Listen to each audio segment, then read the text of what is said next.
Thank you.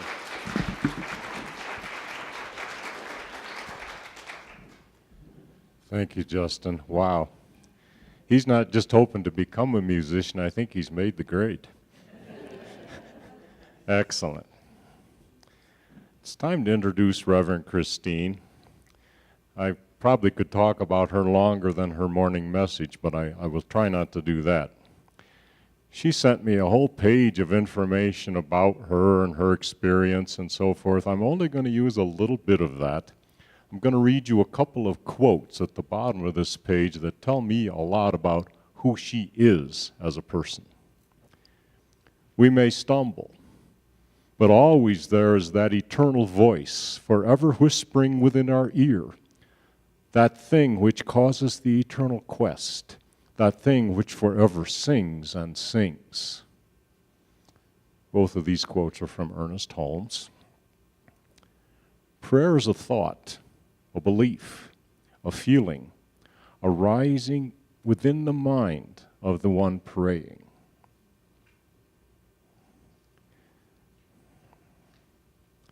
This lady has become very special to many of us here at our center over the past months for reasons that aren't very visible to most of you. As you know, for the last 9 months, we've been without a minister until less than 2 weeks ago. Thank God you are here. We've done really well during that time, but we've also been really ready for our new minister to be revealed to us through a process that turned out to be more lengthy and time-consuming than some of us thought it might. In the early stages, we were kind of in disagreement with the headquarters up at in Genesee of the Centers for Spiritual Living because they just thought the conventional wisdom was, you guys need an interim minister. That's just what we have to do. And we were coming back and saying, I don't think so. We think we can do this thing without taking that step. We think we're ready to keep our center moving along without having a minister for a while. So they came to get to know us and try to understand what bunch of radical goofballs were hanging out in Castle Rock. And once they got to know us, saw the level of love and commitment and talent in our center, they agreed. One of the two people who came was Reverend Christine. The other you've met here before this past summer, Reverend Gregory Toole. And they came to be very supportive of our effort. Reverend Christine's job, if you would, one piece of it is to publicize our announcement to the world that we are looking for a minister. And then she is the go-between. All the candidates that want to raise their hand in response to that go through her. And then she kind of checks them out. Is this a legitimate licensed minister that is part of the Centers for Spiritual Living movement and so forth? And only after they pass muster with her do they get to move on to our consideration. I cannot tell you how important and helpful she has been throughout this whole past 9 months. So it is such a beautiful thing that Reverend Julie and her husband, Tony, are sitting right here with us right now in the presence of this beautiful person who is going to bring our message. The other thing you might be wondering is, how come Reverend Julie's not up here? What are you guys doing? And the truth is, because we didn't know how this process would unfold, we've been having our services planned ahead 1 to 2 months. And I didn't want to be the one to call up Christine and say, oh, by the way, don't come. But that's not the real reason. The real reason is because she has been such a gift to us. And her being here right now in the presence of Reverend Julie gives us the chance to just give her a really warm welcome and thank her for everything she's been doing for us. So thanks for coming back.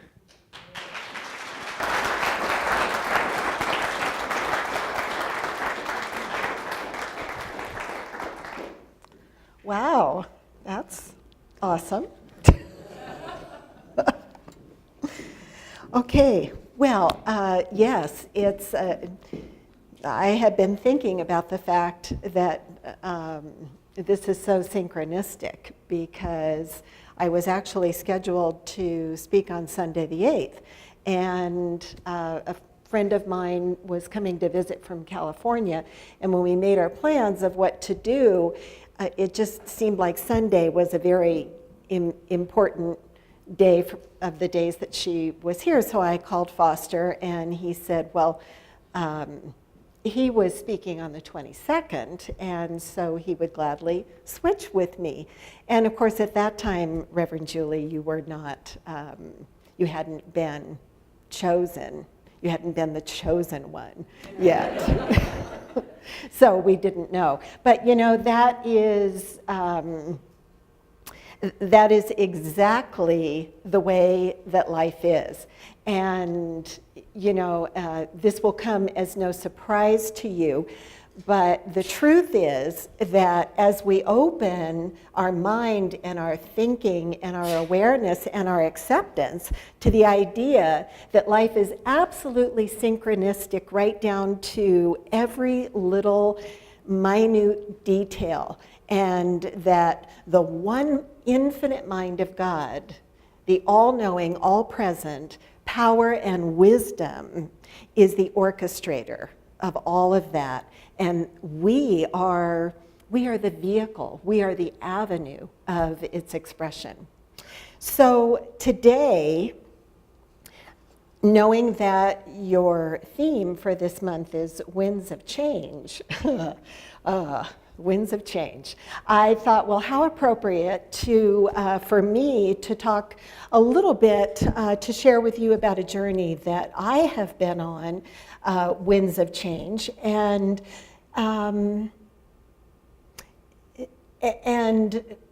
the way that I know that we can allow. That really is a very important point, because since we are the avenue of expression of the one mind of God, and yet we've been created free to choose, we have to open the doorway to that expression. We have to cultivate within ourselves the idea that we are the avenue, that we are the vehicle, that something greater, something more powerful is always moving through us, and to allow that. So we're surrendering. Now, when I first came into religious science, that wasn't a word that I heard very often in the 1980s, to surrender. And one of the things that really attracted me to the teaching of the science of mind was the idea that I could control my experience. And you know, it was. So they say that I don't want to go off in a different talk, but they say that we're either pulled by inspiration or pushed by desperation. And I was definitely pushed by the feelings, as you talk about, Reverend Julie, you know, that you're a feeling person. The feelings that I had that I was desperate, that there was a lot of desperation that was going on in my life. And in one quiet moment, I had this aha that said, you know, your life is starting to look a little bit like your childhood experience. And when I had that thought, and I knew that it was true, it shook me up out, you know how when you get into desperation, you kind of get stuck there? Well, that idea shook me up to the extent that I was open to trying something new. And because life is synchronistic, and I didn't know that then the way that I know that now, a person came into my experience. Actually, she had already been in my experience, but I wasn't listening. I hadn't opened the door in my consciousness to be moved by what she was telling me. And she had told me one day when we were driving down the street together that your thoughts create your experience. And I felt inside my head this kind of like a boomerang, like something got shook up in my mental equivalent, as Dr. Holmes calls it. And I didn't know what it was, but I knew that it was something that I had to find out more about. So desperation helped me to allow the winds of change that were very negative, not so good, hoping it was going to be better, but the belief down within myself, based on my past experience, didn't really equate with the possibility of that. I could see that something better in other people, but it was, if I was truly honest with myself, it was very difficult to really, really believe that that was good enough to be true for me.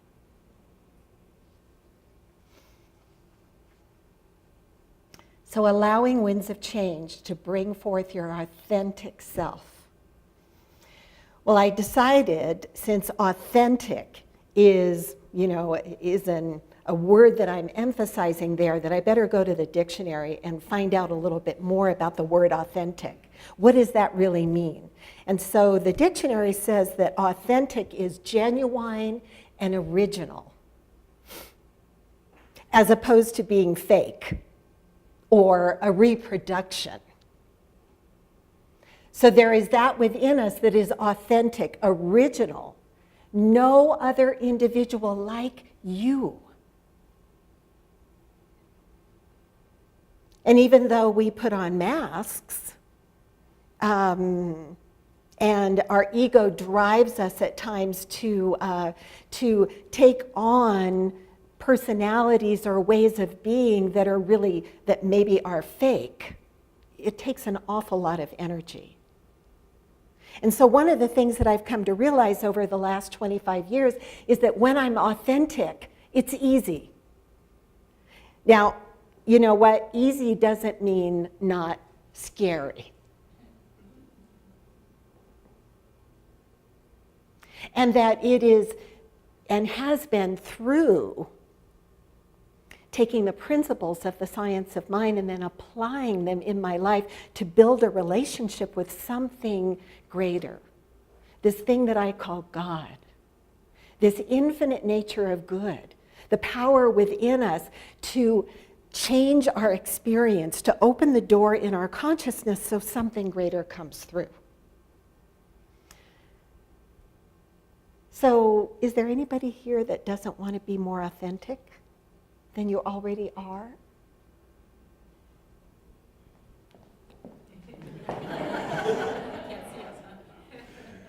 Well, that's a good start. Hey, there's a lot more of you than there were a few minutes ago. Okay, so then we're together in the right topic. And then I said, well, I better go look up the word change, because I want to expand my idea of what change is. And there's something that I found out that I really liked. Because one of the definitions of change is to substitute or replace something.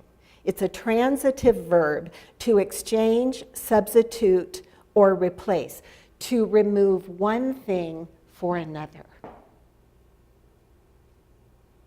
Now, I don't know about you, but a lot of times when I think about change, one of the things, if I'm in my automatic knee-jerk responses, one of the things that about change for me equates to the word loss.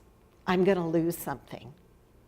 If this changes, especially if it's something good, if this good thing changes and goes out of my life, then I'm going to lose it. But I love the dictionary for this reason. It makes, it allows me to feel so much more knowledgeable, because it's saying that change is always substituting something for something else. Well, then you put that together with the idea that I learned in my Science of Mind classes that said that life is an evolutionary process. And evolution is always unfolding for something greater.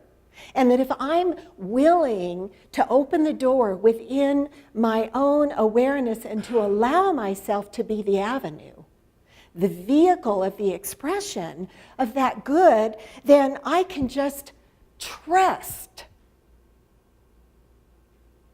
and believe that as something that has been near and dear in my life is there, begins to move out and change, that something greater is going to come in.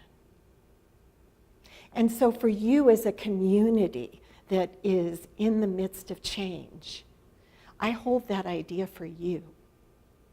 I know that sometimes we just want to cling. We just want to hold on so tight to what is.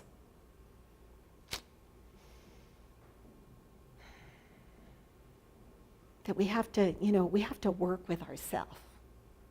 We have to get ourselves to the place that we're willing to surrender, to know that there's something greater, that life is about change, that we cannot get away from that, that that's the nature of life, and then the big T word, to trust it. So the question is change going to be our friend, or is change going to be our antagonistic opponent? Are we going to allow our authentic, real, true, changeless self to come forward in its beauty? Or are we going to cling to the past, to cling to what is comfortable? Well, there's a little story about a woman who was visiting in India. And one day she decided to go out for a walk in the village. And as she was walking, she passed by a man who was sitting in the lotus position by the river. And with all the hustle and bustle that was going on in the village, this really caught her attention. The next day, she went out on the same walk, and lo and behold, there was this man sitting there again in the lotus position. As a matter of fact, it looked like he hadn't even moved. And so the next day when she woke up, she was a little curious. And she decided on the third day to go out and to take her walk and to see if she came across the man. And yes, sure enough, there he was. And on the third day, she was even a little bit more sure, if that's correct. But anyway, she was pretty confident that he had been there all of the time. His hair was a little messed up, and he looked a little ruffled. Well, on the fourth day, when she went out, her curiosity just had the best of her. And so she decided she had to get off the path and walk a little over toward the river and to ask to get the man's attention, because he was, just so knee-deep within himself. And so she tapped him on the shoulder and she said, I've seen you sitting here and I'm wondering, what is it that you're doing? Well, the man looked up at her, and without missing a beat, he said, "Lady, in my religion, we believe very clearly there are many, many lives. I've decided to sit this one out."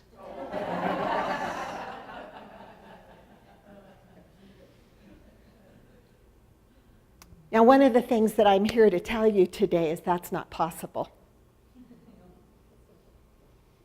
So I want you to take a deep breath around that. It's not possible to sit it out. Because life is going to have its way with you. And life, the goodness of life is so beautiful and so synchronistic that it knows by means of you exactly what to bring forth as far as change in your individual life, in the life of your relationships, and in the life of your spiritual community. Now, I had a very profound experience with that this year. And that was that in February of this year, life decided to have its way with me by means of a little word called cancer.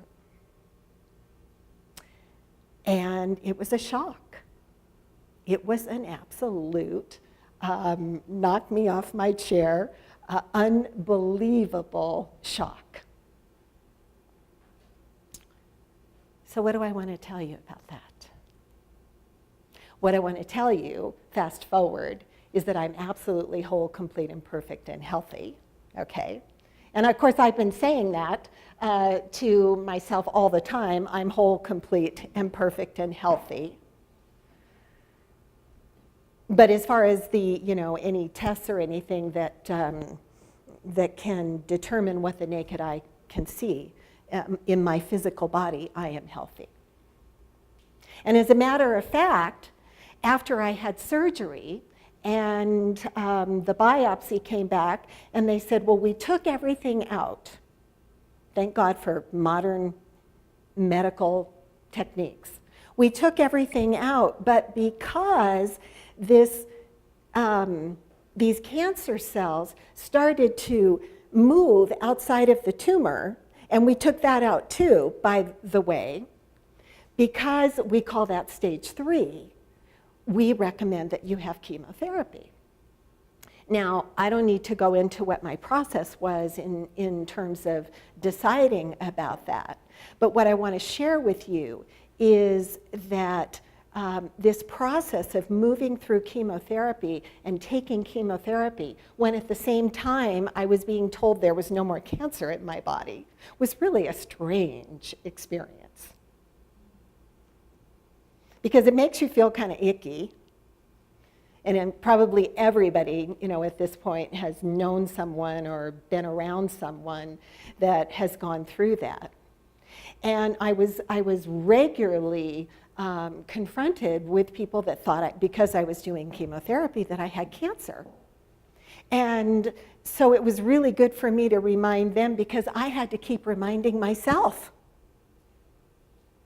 that yes, I'm doing this because of all the reasons that they say that you should do this, and I was okay with that, but that I was really healthy, and that what I was going through was temporary.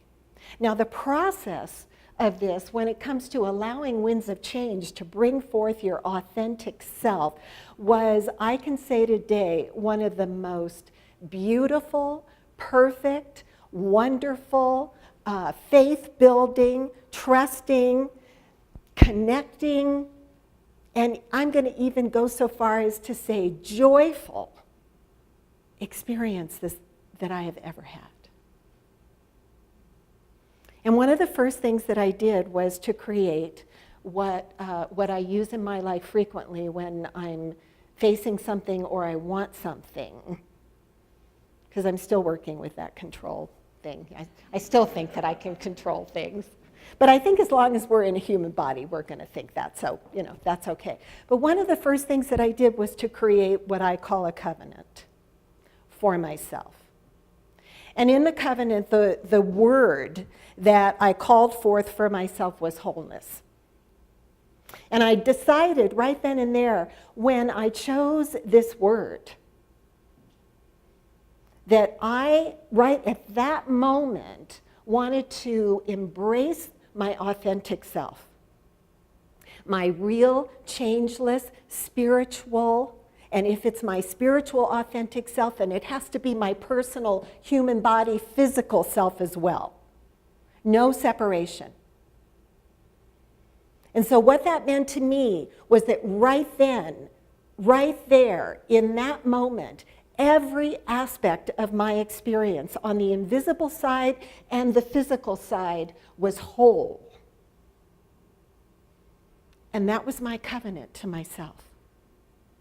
And I chose a scripture that supported that covenant that went something like, lean not into your own understanding. And from Proverbs, and when I chose this, I didn't know how this was going to serve me.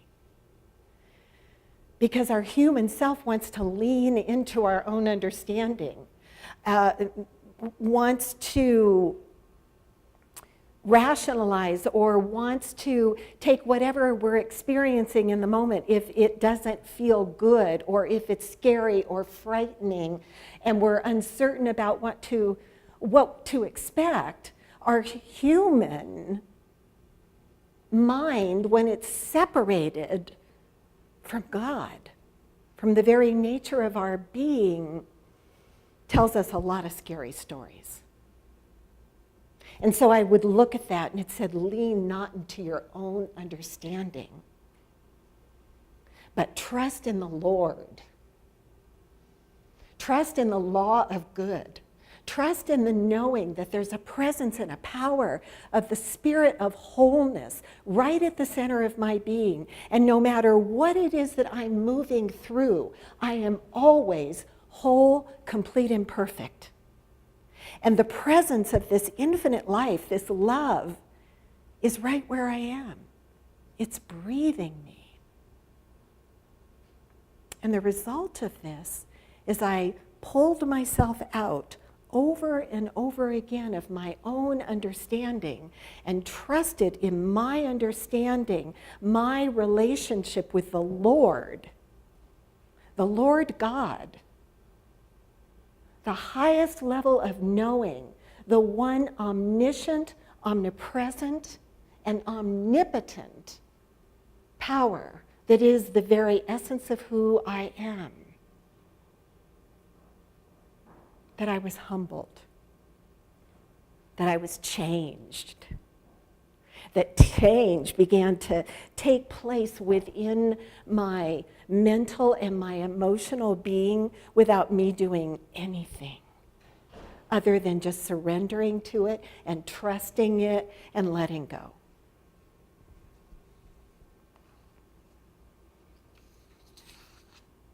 So what I want to encourage you to do is to use the winds of change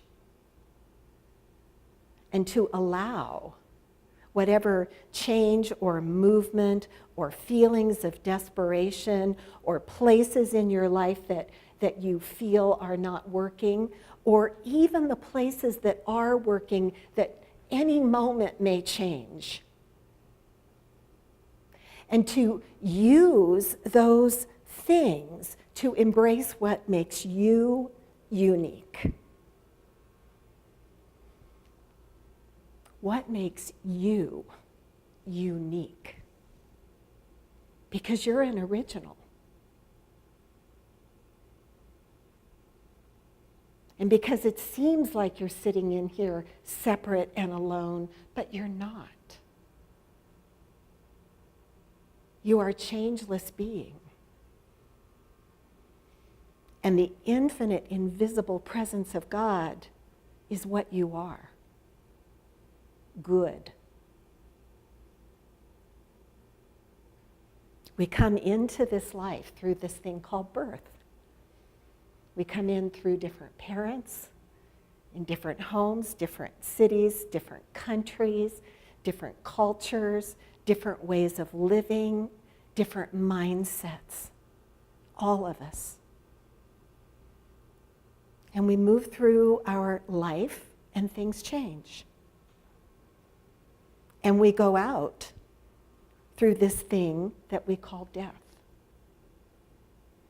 But death is just another word for change. And so we get to walk these different places in our experience where we can celebrate birth and death, where we can be present with whatever it is whatever feelings of desperation or fear that we're going through at any given time, and to allow those feelings to take us deeper into our authentic self, and to learn to grow in putting our trust and our faith in this infinite, all-knowing power.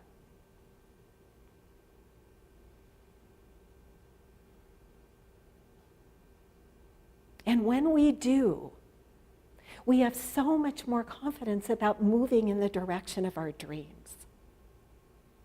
And so this idea, this thought kept coming to me, move in the direction of your dreams.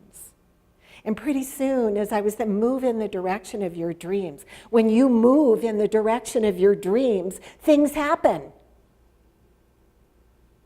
But like that guy sitting on the river, in one aspect, he was correct that he was sitting it out because he wasn't moving in the direction of his dreams. He wasn't doing anything. And so what I'm here to tell you is you have to do something. You have to take some kind of action. And if you ground yourself in the all-knowing power of God, you'll know exactly what it is to do. And that's all you need to know is the very first step. Move in the direction of your dreams. And then yesterday morning it came to me, oh my gosh, that's Michael Gott. Move in the direction of your dreams, something like that. So, here's how it goes. Don't you think you owe it to yourself to look inside of you? To take the time to realize what you are here to do? Don't you think the time has finally come to stand and face the fire? To walk into the blazing sun to claim your heart's desire. You were placed upon this earth with a mission to complete.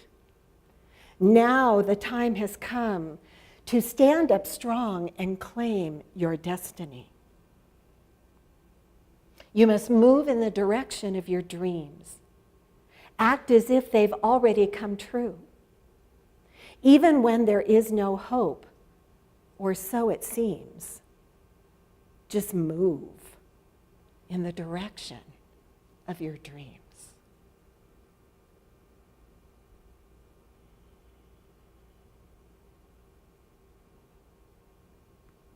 When is it that we stopped asking for what we want? Where is it inside of you that there is a desire that you're not certain if it's possible for you? What is that desire, no matter how seemingly small or huge? When did you stop asking?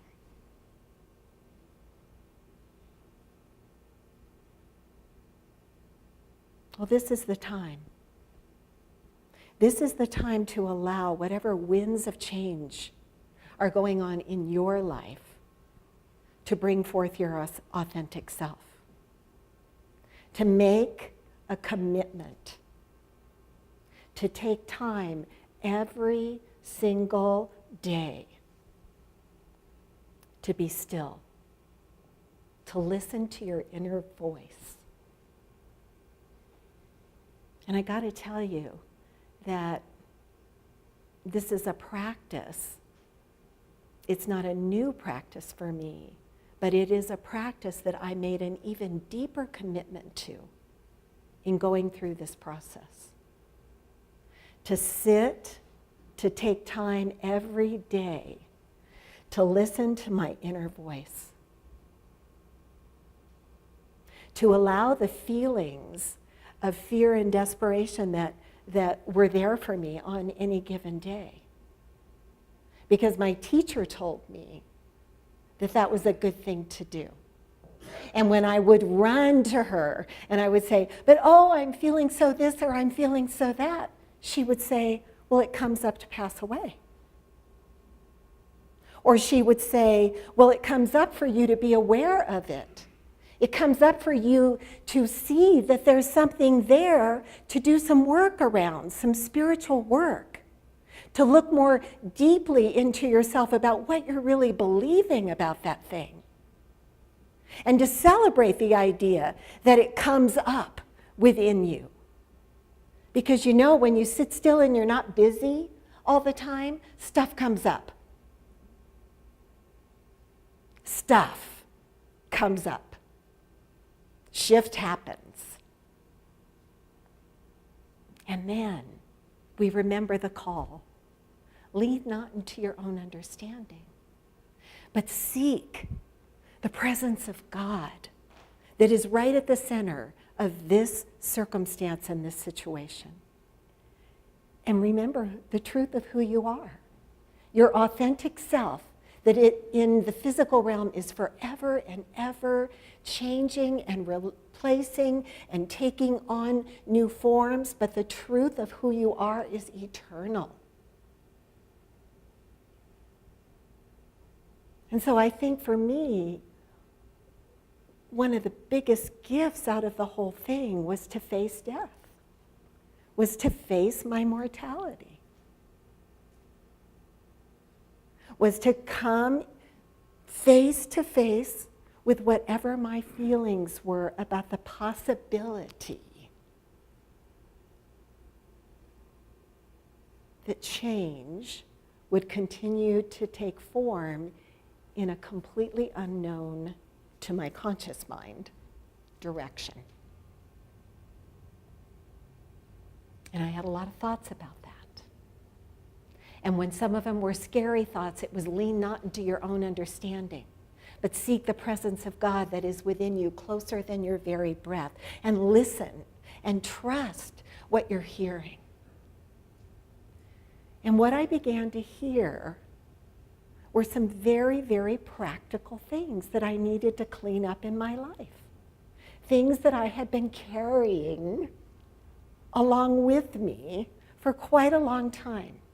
Things that I had made stabs to try to clean up in my emotional household, in my relationship household, in my financial household, and in the household of moving in the direction of my dreams. Places that I had stopped asking. Places that, if I was really truthful and honest with myself, I was settling. And so I did the work, and I continued to do the work. And lastly, I prayed. I prayed to the God of truth. I prayed to the God of life. I prayed to the God of love that lives within me. And I said, open my heart and open my mind to whatever it is that I need to know. Because I'm allowing, I'm open, I'm moving in the direction of my dream. And the most important dream is for me to feel and have a real, loving, present, humble, grateful, joyful relationship with my authentic self.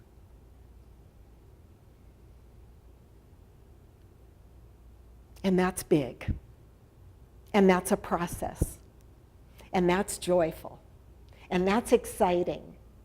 And that opens the door for so many new things in our lives.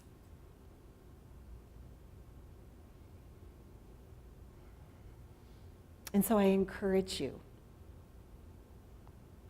I encourage you to study the principles of this spirituality, of this religion, of this teaching. I encourage you to make a deeper commitment to yourself in the way that you are guided and directed, and to allow this spiritual community to support you. And part of that is the people, but part of it is the invisible presence that is here in this room, that goes with you every day, no matter where you are.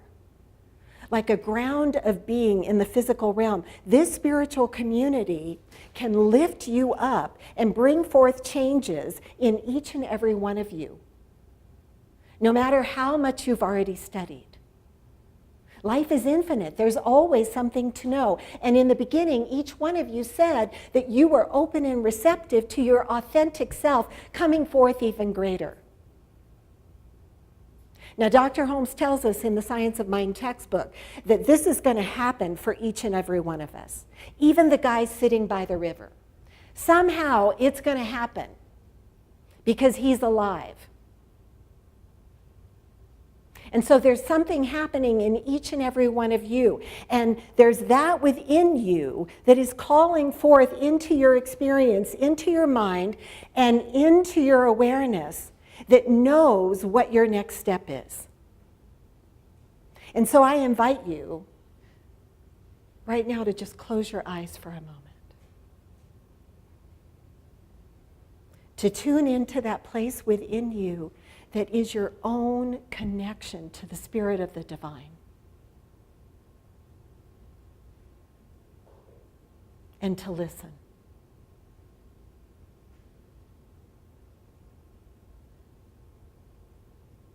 What are your dreams?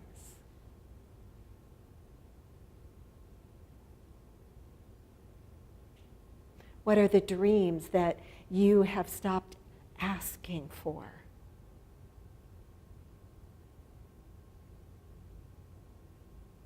What is it in you that you feel and believe is ready to change, to shift and let go of one thing for something greater?